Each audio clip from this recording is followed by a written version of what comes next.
उपमुख्यमंत्री अजित पवारांनी बीडमध्ये एकाच दगडात 2 पक्षी मारल्याचं समोर आलंय।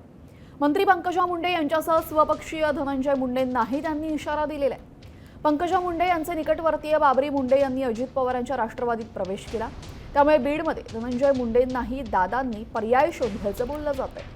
विशेष म्हणजे बाबरी मुंडेंच्या प्रवेश सोहळ्याला धनंजय मुंडेंनी दांडी मारली, त्यामुळे आता या प्रवेशावरनं आणखीनच चर्चांना उधाण आलेलं आहे।